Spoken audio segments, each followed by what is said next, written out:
Tervitused veel siit Petrone Printi putka eest ja meil tuli siin Annela Laaneots, minu Setumaa autor. Me tahaksime natukene rääkida veel Seto rahvarõivastest.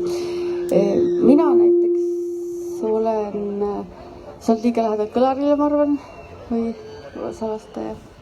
Mina näiteks olen ainult Setu villasärgis ehk mantlis, eks ole, ja muud mul ei ole siin, aga sina oled täies rõivis, eks ole.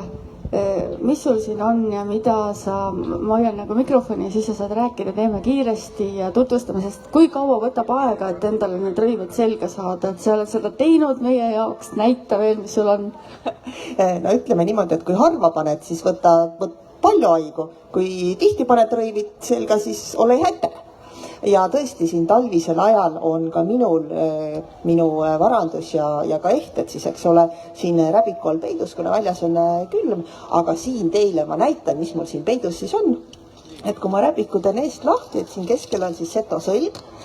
Seto sõlg on siis see, mis näitab, et ma olen fertiilses eas, ma võin veel lapsi saada, ehk siis sellise naiselikkuse sümbol. Siis siin üleval on mul selline asi nagu kaelakõrd, mis käib siis kohe siia kaela ümber ja siis peal on mul siin natukene oma neid tšäpposkaid.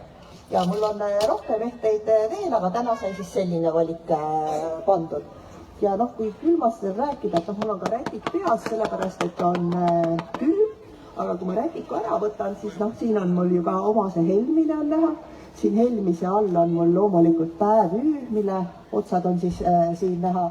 Nii et Seto naine paneb ennast riidesse ka, isegi kui talv on, aga siis lihtsalt paneb asju peale, et soe oleks. Ja selle räbiku kohta ma ütlen, et see on täiesti geniaalne riietusehe, et ma võin olla sellega 30-kraadise kuumusega ja ma võin olla sellega -20 külmaga ja see on paras. Nii et see on, ma arvan, üks maailma geniaalsemaid rõivaid, mis on välja mõeldud, et kogu aeg on hea, et kaitseb kuuma eest ja kaitseb külma eest.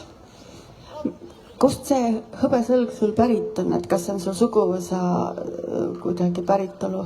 Jaa, minu ehted on siis tõesti kõik päritud, kas nad on päritud minu vanaemalt või siis teistelt sugulastelt ja isa on natukene juurde ka ostnud, nii et minu ehted on siis kõik sellised vanaaolised ehted ja mul on lihtsalt õnn olnud, et meie suguvõsas on ehted alles ja isa on siis nagu veel ka juurde mulle jõele muretsenud. Ma ei tea, kas raha teemadel on ilus küsida, aga kas sa umbes tead, kui palju maksab selline hõbesõlg ja hõbeehted, mis sul praegu üll on?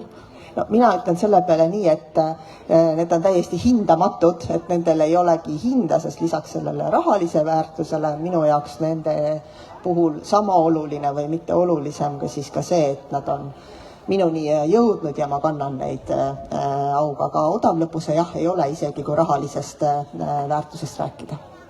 Ja kui Seto naine kusagil kõnnib, siis kõik kõliseb ja see on väga vägev ja väga kallis, ise on nagu tõesti väga kallis naine meil siin. Ja kunas siis saabub see hetk, kui vaata sa ütlesid uhkusega, et sa oled fertiilses eas, et sul on siin ees rind ja hõberind ja siis kunagi see läheb edasi su tütrele. Jah, et kaua ma seda hõbesõlge kannan, see ei sõltu tegelikult minust, vaid see sõltub minu vanemast tütrest. Ehk et siis, või siis ka tegelikult nooremast tütrest või pojast, ehk siis kui ma saan vanaemaks, et siis ei sobi enam sõlge kanda, et siis ma panen sõle ära. Ja kui siis, ütleme, et üks minu tütardest on siis esimene, kes siis lapse saab, et siis ma annan selle oma tütrele. Aga ma ütlen muidugi ka, et eks mul on teise tütre jaoks ka, meil on juba varutud, et ei pea hakkama seda sõlge jagama. Et nad ei pea nagu hakkama võidu lapsi saama, et see, kes saab esimesena lapsi, see saab ema kalli hõbesõle endale, aga tegelikult see ikkagi on traditsioon, et see, kes saab esimesena, see saabki hõbesõle või? No, üldiselt on niimoodi, et eks see on iga pere siseotsus, kuidas seda tehakse, aga reeglina ta läheb jah, nii-öelda vanemale tütrele kaasa. Aitäh sulle ja tulge meie Petrone Printi putkasse ja siin on meil siis autentset hõbedat ja autentseid rõivaid ja ootame teid siia. Aitäh!